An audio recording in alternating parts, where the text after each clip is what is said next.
Creating great products isn't just about product managers and their day-to-day interactions with developers. It's about how an organization supports products as a whole, the systems, the processes, and cultures in place that help companies deliver value to their customers. With the help of some boundary-pushing guests and inspiration from your most pressing product questions, we'll dive into this system from every angle and help you think like a great product leader. This is the Product Thinking Podcast. Here's your host, Melissa Perri. Hello, and welcome to another episode of Dear Melissa. Today, I've got 3 questions for you. Most of them are about dealing with technology teams and also with technology leaders. And then we've got one about prioritizing portfolios of work in different types of works, like bugs, small improvements, that type of thing. And I want to remind you before I jump into this that you can submit all your questions to me at dearmelissa.com, and I answer them every other week. So let me know what's going on. Tell me what you're thinking about, what your burning questions are about, and I'd be happy to answer them on the podcast. So without further ado, let's jump into the first question. First question. Dear Melissa, I recently joined a startup company as the first and only product manager. The CTO and tech leads believe that I am responsible for feeding the developers with work items.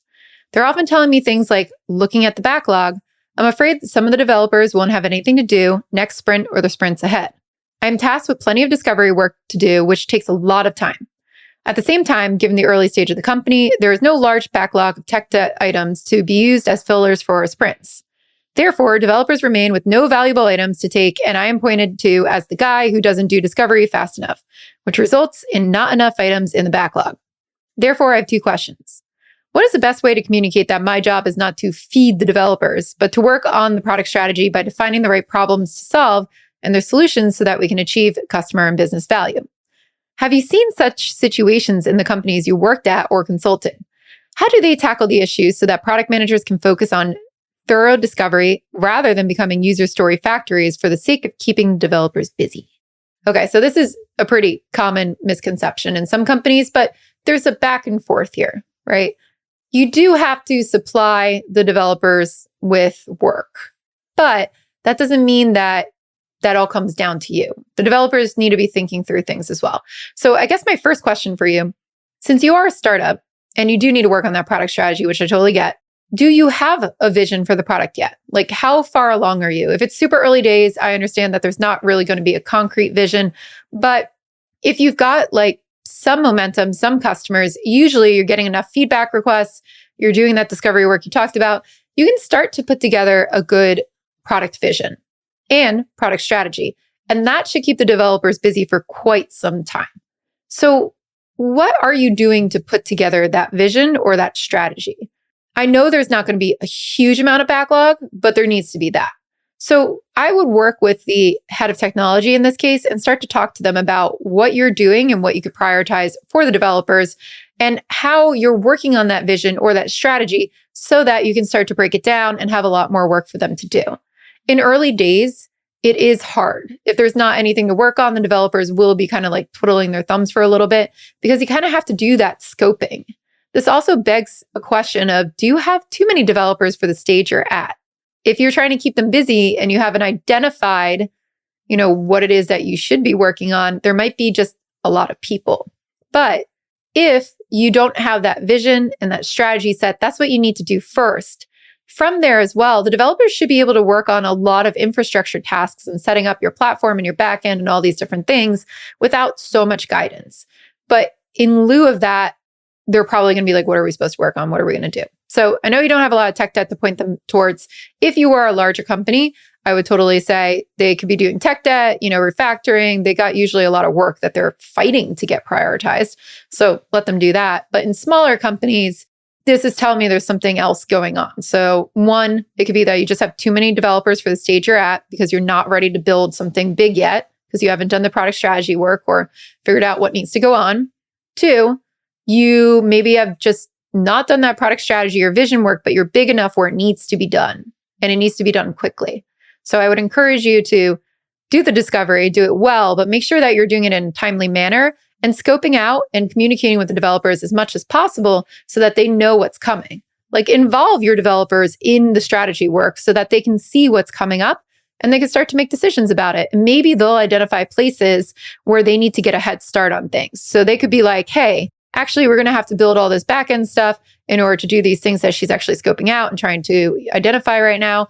Maybe now is a good time to get started on that. So involve them in your discovery, make sure they know what's coming up. All of these things I think are going to really, really help. But you're right. It's not just about feeding the developers, but you do have to know that the business value and the customer value has to be prioritized by you to go to the developers. So they are respecting that.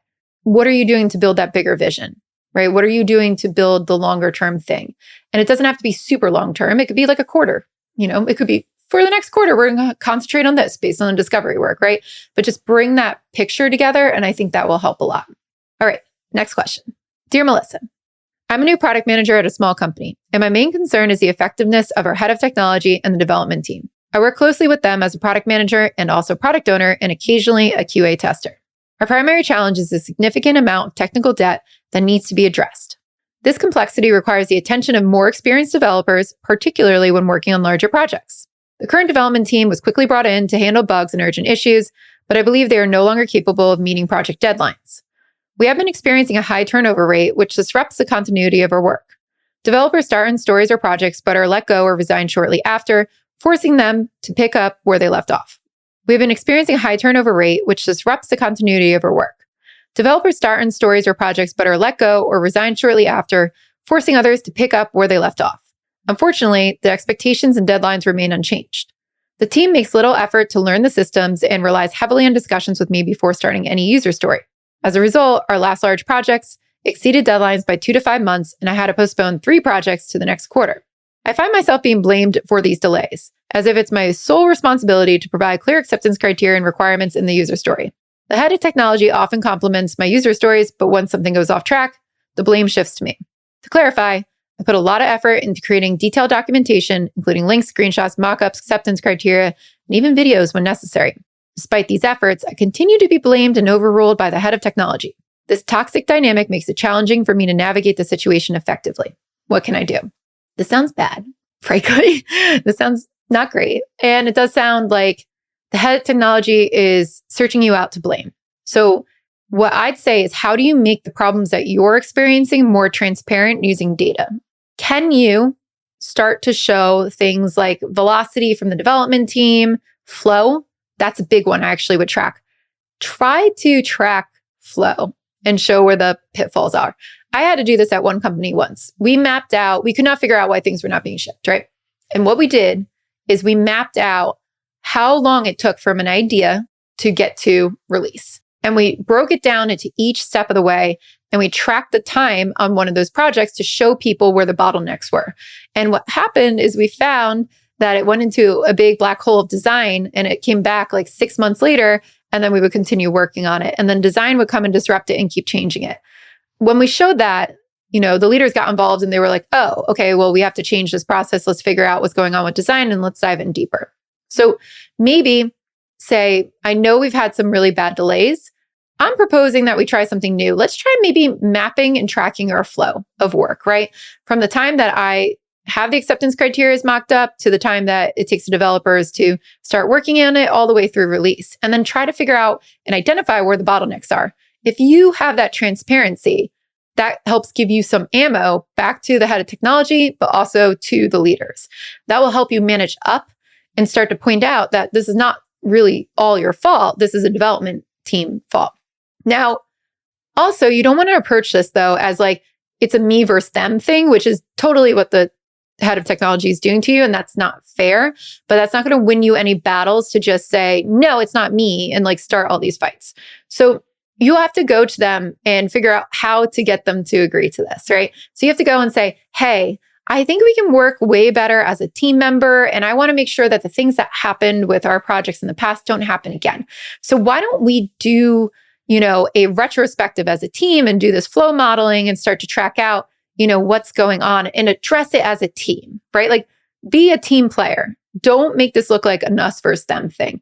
The problems will surface themselves. But if you get really like reactive or like mad or be like, this is not my fault, it's just them, the head of technology like controls those people. Those are his people. He's always going to side with them. So you need to be able to surface this up into higher levels and bring in those issues. So I really think like something like a flow map could really work for you. Try to identify where the bottlenecks are and record what's happening so that you can go back and actually present this and show people what's going on. Also, make sure that your things that you're speccing out, your vision, your product stuff, all of those things are very transparent and clear in the organization. Like, put together a nice, beautiful slide deck and present it to the organization about what's coming up and what these, what we're going to do, and show them mock-ups and show them the stuff you're putting in the user stories. Not all of it, not super, super highly detailed, but enough where they go, she knows what she's doing and the rest of the company can see it. And then that's going to take the friction away from you just being in with technology, right? Right now, it's just you versus technology. You need to bring the rest of the organization in so that they could see you as a leader, and you can show other people that it's not just you. It's not your fault. Like, you have your stuff together. It's people who are not qualified there. But if you try to shrink and remain behind the scenes or anything like that, it's not going to win you any credibility, and it's not going to help people come to your cause. So definitely try to figure out how to be more present and more open in the organization. And I think that's going to go a long way. And if it's still toxic, time to leave. Like, nobody's got time to waste at toxic companies with people who don't want to listen. But I'd try this diplomatically first and then make your choice. Facilitation is a skill I see as a fundamental difference between good and great product managers. Yet, it's often overlooked. Great product managers focus on guiding clear conversations and steering stakeholders to the best outcomes. You can develop these facilitation superpowers in Voltage Control's Facilitation Certification Program. Ready to unlock your greatness? Apply today at voltagecontrol.com/product. Did you know I have a course for product managers that you could take? It's called Product Institute. Over the past 7 years, I've been working with individuals, teams, and companies to upskill their product chops through my fully online school. We have an ever-growing list of courses to help you work through your current product dilemma. Visit productinstitute.com and learn to think like a great product manager. Use code THINKING to save $200 at checkout on our premier course, Product Management Foundations. All right, last question.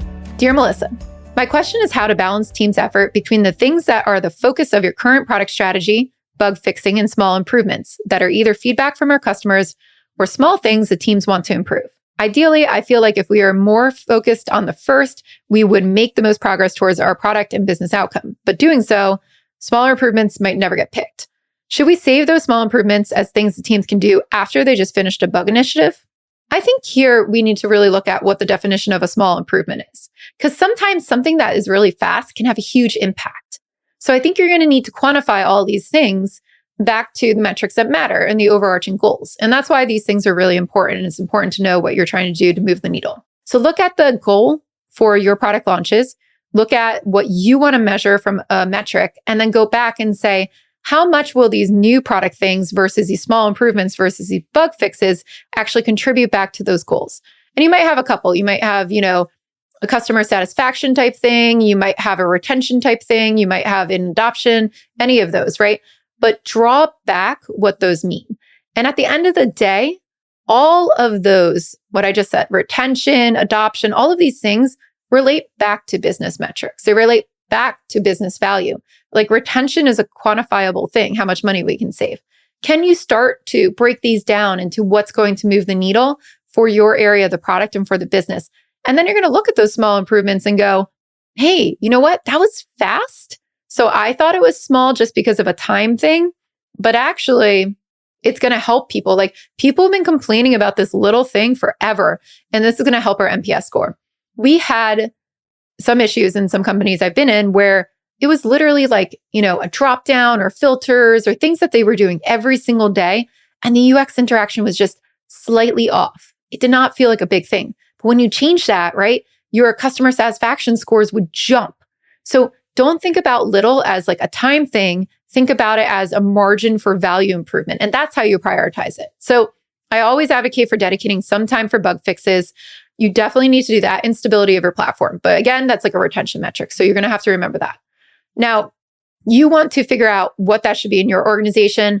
Some people do 10%, some people do 20%. It really matters when it's like, how much tech debt do we have, right? Like how much should we be stabilizing? So think about it that way and come up with a number for that so that you make sure you're investing in bug fixes.